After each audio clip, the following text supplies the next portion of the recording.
आज के इस वीडियो में हम देखेंगे कुछ ऐसा जिसकी शायद आपने कभी कल्पना भी नहीं की होगी। हम जानेंगे ऐसे लोगों की कहानी जो अपनी मौत की दास्तान खुद ही बयां करते हैं। यहाँ अपने बड़े बुजुर्गों को जीते जी ही मम्मी बनाने का रिवाज काफ़ी आम है। यही कारण है कि यहाँ की ज़्यादातर चट्टानों में आपको मिलेंगी ऐसी अनगिनत सुरंगें जिनमें दफन हैं हज़ारों ऐसे इंसान। कैसे करते हैं ये सब, कब से होता आ रहा है ये सब, और सबसे बड़ा सवाल आखिर क्यों करते हैं ऐसा ये लोग, जानेंगे आज की इस कवर स्टोरी में। ओके, तो अब समय आ गया है वो चीज़ें करने का जिसके लिए हम इस गांव में आए थे। इस गांव का नाम है कबयान और ये हमारा होम से पाइन कोन लॉज जिसमें हम रुके हुए थे। यहाँ पे कुछ ममीफिकेशन और कुछ केव्स हैं जहाँ पे लोगों को ममीफाई किया जाता है। तो अभी वही कुछ केव देखने के लिए हम जा रहे हैं। तो पहली जो हमारी केव है वो है इस गांव से लगभग 4 किलोमीटर दूर। ठीक है, उसके बाद थोड़ा सा पैदल चलना पड़ेगा, तो पहले ज़रा वही देखते हैं। तो इससे पहले की वीडियो में मैंने आपको पूरी स्टोरी बताई थी इन लोगों की, जो ये इबालोई लोग होते हैं, और मैं इनके गांव का भी आपको एक मैंने टूर दिया था। आज के वीडियो में हम और डिटेल में जानेंगे इनका जो ये वियर्ड ट्रेडिशन है कि अपने लोगों को मम्मी बना के पहाड़ों के अंदर दफना के रखना और उनकी बोन्स वगैरह की पूजा करना और वो सब चीज़ें। और तो उसी को देखने के लिए मुझे यहाँ पे 2 केव्स मिली हैं। वैसे तो यहाँ पे बहुत सारी केव्स हैं, बहुत सारी केव्स हैं, लेकिन अपने कल्चर को प्रिजर्व करने के लिए जो मोस्टली केव्स हैं वो बंद रखी हुई हैं लोगों ने। सिर्फ 2-3 ऐसी केव्स हैं जो टूरिस्ट के लिए या फिर बाहर के लोगों के लिए खुली हैं, लेकिन उनकी लोकेशन भी काफ़ी ऐसे मतलब सड़क पे नहीं है, थोड़ा सा इधर उधर जाना पड़ता है। तो मुझे अभी 2 लोकेशन का पता लगा है। पहली लोकेशन मैंने ये लगाई है, ये गांव से 4 किलोमीटर दूर है, उसके बाद और थोड़ा पैदल चलना है। तो कोशिश करते हैं ये वाली यार को केव मिल जाए, तो इस वहाँ पहुँच के मैं आपको दिखा के इनकी पूरी स्टोरी भी बताऊँगा कि कैसे ममीफाई करते हैं, क्यों ये करते हैं और क्या है ये पूरा ट्रेडिशन। काफ़ी खड़ी ढलान वाली रोड है भाई। ये तो खैर अपने पास हिमालयन है। अगर आपको नहीं पता कि मैं ये फ़िलीपींस में हिमालयन अपनी रॉयल एनफील्ड की मोटरसाइकिल कैसे घूम रहा हूँ, तो पिछले वीडियो में मैंने वो भी एक्सप्लेन किया था कि मेरे को ये कहाँ से मिली और किस रेट पे मिली और कैसे मैं ये चला पा रहा हूँ। बाकी ये थोड़ी सी ढलान आ गई, मेरे को डर सा लग रहा था। बाकी अब मेरे साथ अपने साथ हिमालयन है तो थोड़ा सा मेरे को भरोसा है इसके ऊपर, थोड़ा सा नहीं काफ़ी भरोसा है। ऐसी जगहों तक पहुँचना आसान नहीं होता भाई, बहुत ही मुश्किल होती है और बहुत ही तरीके से करनी पड़ती हैं सब चीज़ें।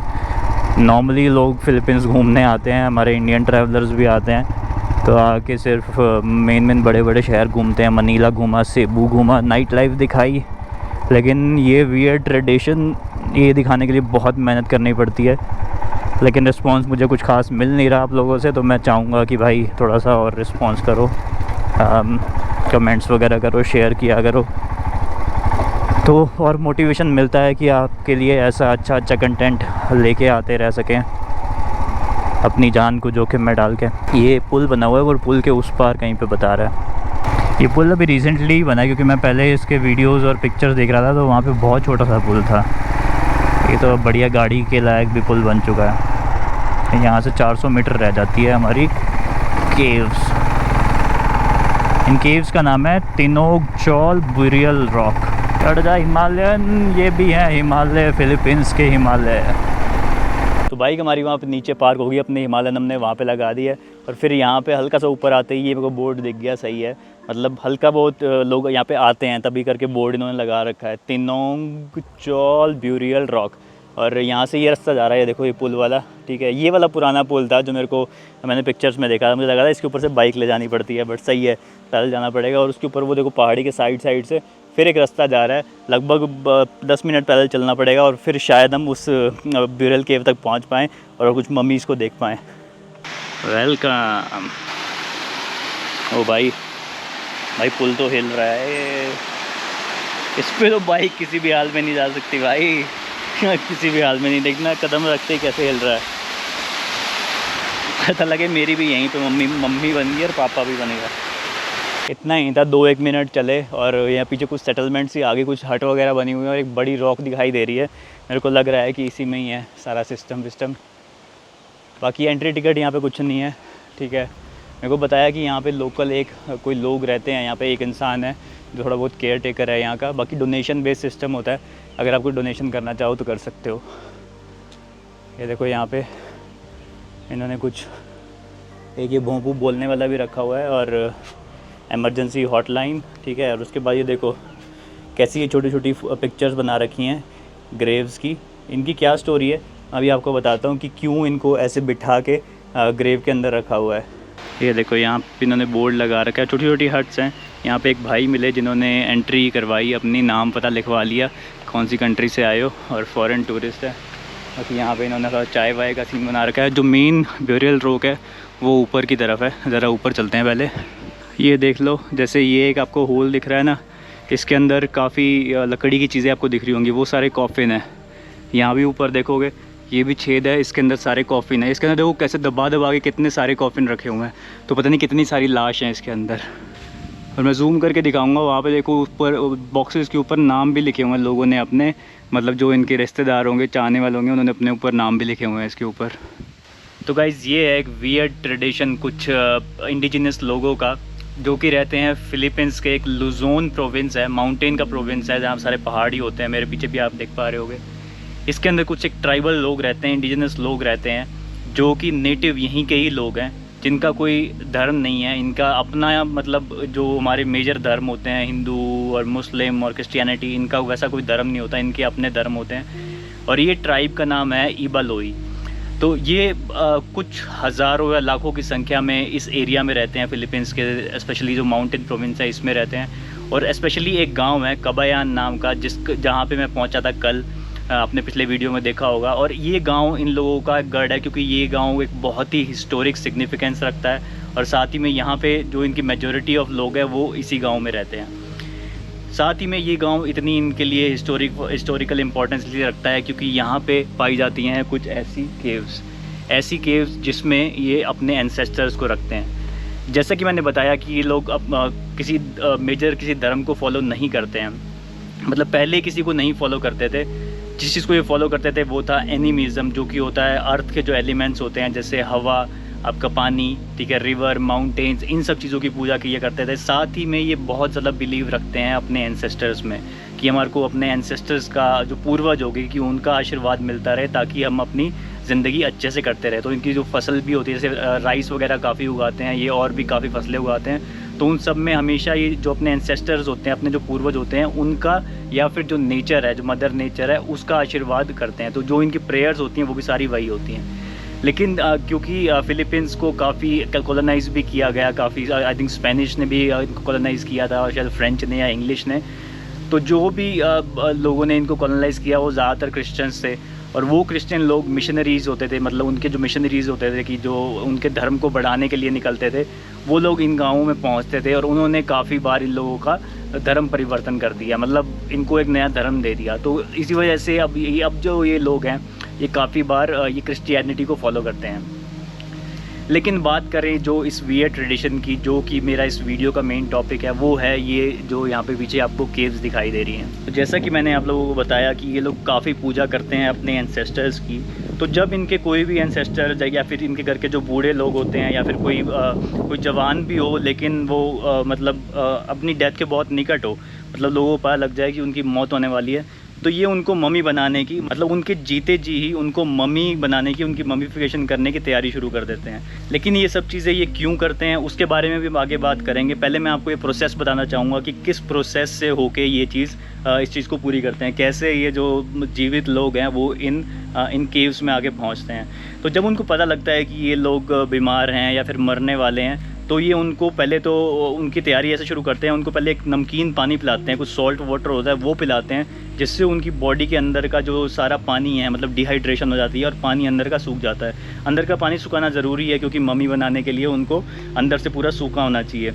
उसके बाद ये लोग क्या करते हैं, जब उस इंसान की डेथ हो जाती है तो उसको एक सिटिंग पोजीशन में बिठा दिया जाता है, क्योंकि जो ये कॉफिन में डाल के ग्रेव्स में डालना होता है तो वो इतनी जगह नहीं होती, क्योंकि जैसे आप देख रहे हो कि पहाड़ के अंदर बिल्कुल छोटे छोटे छेद होते हैं, उसके अंदर ये कितनी सारी कॉफिन्स घुसाते हैं। तो मम्मीज़ को ऐसे बिठा दिया जाता है, जो डेड बॉडी है उनको ऐसे बिठा दिया जाता है, ताकि जब उनकी जो बॉडी हो वो इसी शेप में रह जाए।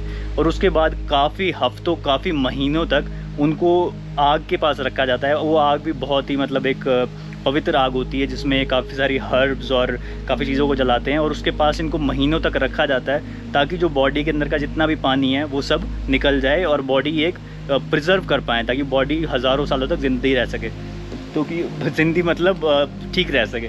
जैसे कि इसके अंदर आप जो देख रहे हो ये भी हज़ारों साल पुरानी मम्मीज़ इसके अंदर रखी हुई हैं।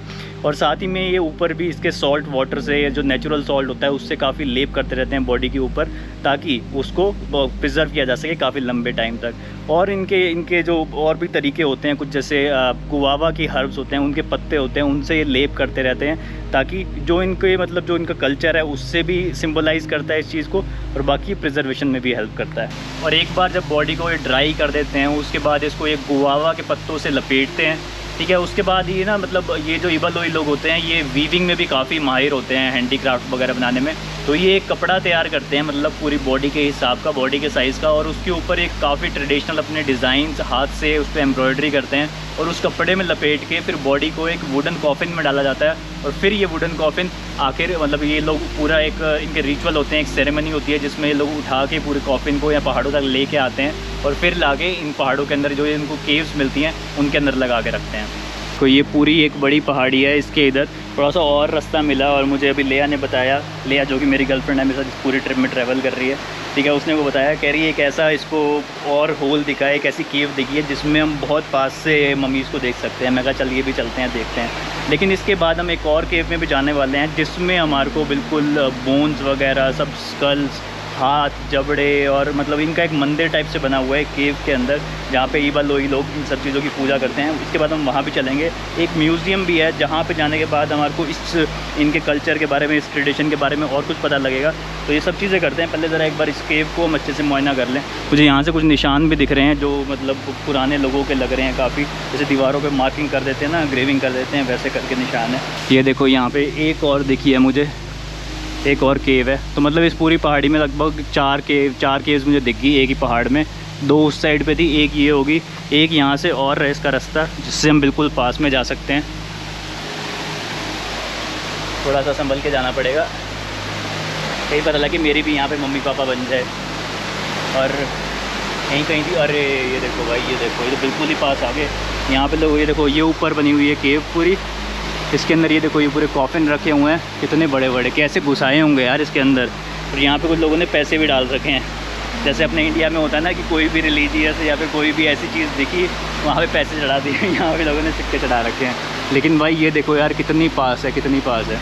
और इसके अंदर एक नहीं, मुझे लग रहा है काफ़ी सारी, हाँ पीछे की तरफ मुझे और भी दिख रही हैं, वो देखो इसके ऊपर की तरफ भी दिख रही है और पीछे की तरफ और भी दिख रही हैं। तो एक छेद में जितनी ज़्यादा से ज़्यादा इनकी कॉफिन आ सके ना, ये वो घुसा देते हैं, और उसके बाद यहीं पर हज़ारों सालों तक पड़ रहा है। बाकी मुझे सुनने में ये भी आया कि इनके कुछ ना त्यौहार होते हैं, उन त्यौहार पे ये आके यहाँ पे इनकी पूजा करते हैं, कुछ चढ़ावा चढ़ाते हैं।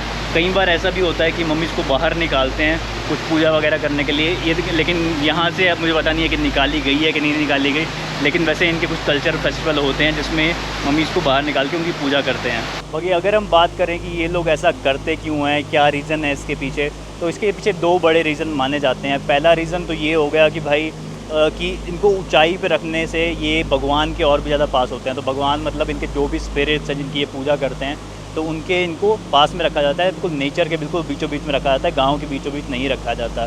दूसरी चीज़ कि ये जब ये ऐसे पहाड़ों में, इन छेदों में होते हैं, तो ये जो गांव होता है, क्योंकि यहाँ से भी एक साइड से गांव दिखाई देता है, तो जो गांव के ऊपर जो गांव के लोग हैं, नेटिव लोग हैं, उनके ऊपर इनकी एक निगाह रह सके, उनका आशीर्वाद, एंसेस्टर्स का आशीर्वाद हमेशा लोगों के ऊपर बना रहे। तो ये दो मेजर रीज़न माने जाते हैं। लेकिन अब प्रॉब्लम ये आती है कि आज के टाइम में काफ़ी लोग, क्योंकि कई बार ये लोग इनके साथ कुछ गहने वगैरह वो भी चीज़ें भी रख देते हैं, तो काफ़ी बार खबरें ऐसी भी आई हैं कि मतलब कुछ लोगों ने आके लूटपाट मचा दी या फिर इसके साथ तोड़-फोड़ कर दी। कई लोग जस्ट फ़न के लिए भी इन चीज़ों को ख़राब कर देते हैं। तो इसकी वजह से जो बहुत सा, वैसे तो बताते हैं कि यहाँ पे कई 100 केव्स हैं, ऐसी क्या पता हज़ारों भी हो सकती है, किसी को नहीं पता क्योंकि ये बहुत पुरानी है। लेकिन तभी करके ये सारी केव्स बंद कर रखी हैं, और कुछ ही केव्स हैं, सिर्फ एक ये केव होगी और एक केव और है जिसमें मैं अभी जाने वाला हूँ, और एक केव और है वो किसी पहाड़ के समिट पे है, ठीक है। उन्हीं केव्स को ओपन किया गया है, और वहाँ पे भी एक ना एक बंदा होता है इबा लोई लोगों का। जैसे यहाँ पे भी एक बंदा है जिसने मेरी एंट्री करवाई, और वो इन चीज़ों का ध्यान रखते हैं कि इनके साथ कोई लूटपाट, कोई वेंडलाइजेशन ना हो। लेकिन और साथ में यहाँ की जो लोकल गवर्नमेंट है उनके साथ भी इबा लोई लोग मिल के काम कर रहे हैं ताकि इन चीज़ों को प्रिजर्व किया जा सके, इनके कल्चर को संभाल के रखा जा सके। तो यहाँ गांव के अंदर ही लोकेटेड कुछ केव्स हैं, इनका नाम है ओपदास केव, और थोड़ा सा पैदल उतर के जाना पड़ता है। तो अभी एक ऐसी एक केव में हम एंटर कर रहे हैं, इसका नाम है ऑपदस केव। तो बेसिकली वैसे तो ये एक प्राइवेट प्रॉपर्टी में बनी हुई है, ऊपर ये घर है, घर के अंदर से ऐसे रास्ता आता है और इसके इधर जब आते हैं तो यहाँ पे मेन केव का एरिया आता है। ठीक है, यहाँ पे गेट लगा हुआ है लेकिन कोई एंट्री टिकट नहीं है, लेकिन अंदर से बहुत फैसिनेटिंग है, अभी आपको दिखाता हूँ। ठीक है, यहाँ पे इन्होंने कुछ चीज़ें भी लिखी हुई हैं। This unearthed remains of the living past was carbon dated by Tokyo University Japan. तो टोक्यो से कुछ लोग आए थे, उन्होंने इसको खोज निकाला है जो भी है, and was found out to be from 500 to 1000 years old, renovated by Philippines tourism authority in 1991। तो भाई यहाँ पे लिखा हुआ है, देखो प्राइवेट प्रॉपर्टी है और बता रहे हैं कि अंदर जो बोन्स हैं, अंदर जो ममीज़ हैं वो लगभग 500 से 1000 साल पुरानी हो सकती हैं। ज़रा अंदर चलते हैं। ऊपर देखो इतना बड़ा ये पत्थर सा है ठीक है, इसके अंदर एक ये केव बनी हुई है। अभी तो इन्होंने थोड़ा सा इसको मैनेज कर रखा है ताकि लोग आसानी से आ जा सकें। ठीक है, ये देख लो पूरी ये सारी बोन्स ही बोन्स पड़ी हुई हैं। ठीक है, ये देखो हाथ वाथ की बोन्स होगी, पैरों की होगी, स्कल्स देख लो ऊपर कितने सारे ये स्कल्स पड़े हुए हैं भाई। ये तो बहुत खतरनाक ही सीन लग रहा है, इतने सारे, और ये सारे रियल स्कल्स हैं, सब एंसेस्टर लोग हैं, ईबा लोई लोगों के। ठीक है, जिनको केव्स में रखा जाता है और कई लोगों को मम्मीफाइड किया जाता है। बाकी आई थिंक ये लोगों को मम्मीफाइड नहीं किया गया, या फिर मम्मीफाइड किया गया था, उसके बाद इनको निकाल के और यहाँ पे लाके लगा दिया गया है। ओ भाई, और बाकी यहाँ पे ये भी कुछ पड़ा हुआ है। ये आई थिंक मुझे लग रहा है एक कॉफिन लग रहा है एक बच्चे का, क्योंकि जैसे जितना मुझे स्टोरी समझ में आई इनकी, तो वो बता रहे थे कि जैसे जब एक मम्मीफाइड किया जाता है किसी इंसान को तो उसको पहले बिठा के किया जाता है, तो उसके उस हिसाब से कॉफिन का साइज़ भी छोटा ही होता है। क्योंकि ये जो पहाड़ों के अंदर जो ये केव्स होती हैं ये बहुत ज़्यादा बड़ी नहीं होती, तो इसमें बड़े कॉफिन को रखना मुश्किल होता है। इसलिए इनका ट्रेडिशनल स्टाइल यही है कि जो डेड बॉडी होती है उसको बिठा के फिर उसको कॉफिन बनाया जाता है। यहाँ गांव के अंदर ना एक म्यूज़ियम भी बना हुआ है, अभी उसी म्यूज़ियम में आए थे, लेकिन म्यूज़ियम में चल रहा है, यहाँ पे देखो काम चल रहा है, भाई लोग काम कर रहे हैं। हेलो तो यहाँ पे एक छोटा सा रूम बना हुआ है जिसमें इन्होंने कुछ एक चीज़ें रखी हुई हैं, तो मैं ज़रा आपको दिखा देता हूँ। वैसे तो बंद है, देखो यहाँ पे इस टाइप से ममीफाई करके रखा जाता था जो बॉडीज़ होती थी उनको, और इस टाइप की लकड़ी की हैंडमेड ग्रेव भी बनाया करते थे इसके अंदर ऐसे रख के। बाकी जो मैं आपको कपड़ा मैंने बताया था कि एक हाथ से वीव करके कपड़ा बनाते थे, इस टाइप का कुछ कपड़ा होता है। तो ये एक प्रॉपर इन्होंने रखा हुआ है असली मम्मी को यहाँ पे। कि यहाँ पे और भी कुछ चीज़ें हैं जो इनकी पुराने कल्चर को रिप्रेजेंट करती हैं, लेकिन अभी सब कुछ बंद है। यहाँ पे कुछ लिखा भी हुआ है इसकी स्टोरी, लेकिन ये ज़्यादातर स्टोरी मैंने आपको बताई दी है। तो ये था म्यूज़ियम, अभी के लिए बंद मिला। तो हालांकि मुझे उम्मीद थी कि म्यूज़ियम में मुझे कुछ और जानकारी मिल पाती जो मैं आप लोगों तक शेयर कर पाता, लेकिन कोई बात नहीं। बाकी अभी तक मैंने जितनी आपसे जानकारी शेयर की वो भी मैंने बहुत ज़्यादा अलग अलग सोर्सेज से निकाली थी। सो आई होप आज का ये वीडियो आपको काफ़ी अलग लगा होगा, काफ़ी इन्फॉर्मेटिव लगा होगा, काफ़ी नया आपको ट्रेडिशन, एक पुराना वियर्ड कल्चर आपको जानने को मिला होगा। वीडियो अच्छा लगा होगा तो लाइक कर देना। बाकी इससे आगे मैं एक और जगह पर जाने वाला हूँ जहाँ पर थोड़ी बहुत सिमिलर, लेकिन इससे भी एक नेक्स्ट लेवल की चीज़, एक नेक्स्ट लेवल का ट्रेडिशन कल्चर मैं आपको दिखाने वाला हूँ। आई होप आपको वो भी अच्छा लगेगा। कि वीडियो अच्छा लगा होगा तो लाइक कर देना, शेयर कर देना, कमेंट करके बताना ज़रूर कि लगा कैसा। बाकी फिर से मुलाकात होगी नेक्स्ट वीडियो में, तब तक के लिए take care, bye bye, sayonara.